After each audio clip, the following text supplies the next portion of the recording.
સંસદમાં મહિલા અનામત બિલ પાસ ન થતા અંકલેશ્વરમાં શિવસેના દ્વારા વિપક્ષ પક્ષ વિરુદ્ધ વિરોધ પ્રદર્શન કરાયું હતું।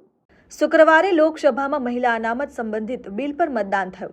આખરે મહિલા અનામત સંબંધિત બિલ લોકસભામાં પસાર થયું ન હતું, જેને લઈ ગુજરાત પ્રદેશ શિવસેના દ્વારા નારી શક્તિના સન્માન માટે વિરોધ પક્ષ વિરુદ્ધ વિરોધ પ્રદર્શનનું આયોજન કરાયું। અંકલેશ્વરના કાપોદ્રા પાટિયા નજીક ગુજરાત પ્રદેશ શિવસેનાના પ્રદેશ પ્રમુખ એસ.આર. પાટીલની અધ્યક્ષતા હેઠળ મહિલા અનામત બિલનો વિરોધ કરનારા વિપક્ષ પક્ષ વિરુદ્ધ સૂત્રોચ્ચાર સાથે વિરોધ પ્રદર્શન કર્યું। પ્રદેશ પ્રમુખ એસ.આર. પાટીલે જણાવ્યું કે વિપક્ષે દેશની મહિલાને હરાવી છે, મહિલાઓના હક અને અધિકારને છીનવી લીધા છે, ત્યારે શિવસેના નારી શક્તિના સન્માન માટે વિપક્ષ સામે વિરોધ પ્રદર્શન ચાલુ રાખશે। આ વિરોધ પ્રદર્શનમાં ભરૂચ જિલ્લા શિવસેનાના પ્રમુખ મંગલસિંહ, ઉપપ્રમુખ સુનિલ પાટીલ સહિત હોદ્દેદારો, કાર્યકરો અને મહિલાઓ ઉપસ્થિત રહી।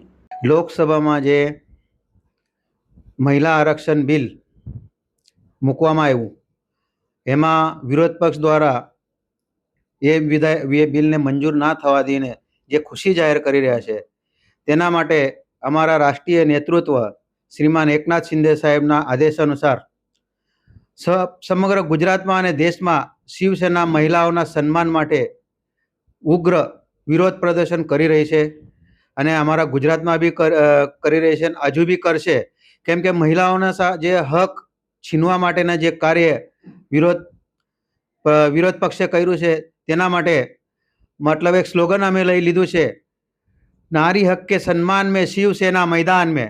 અને શિવસેના હંમેશા અન્યાય અત્યાચાર સામે લડતી આવી છે અને લડશે, અને આ બિલને જ્યાર સુધી મંજૂરી ના મળે ત્યાર સુધી વિરોધ પ્રદર્શન શિવસેના કરશે।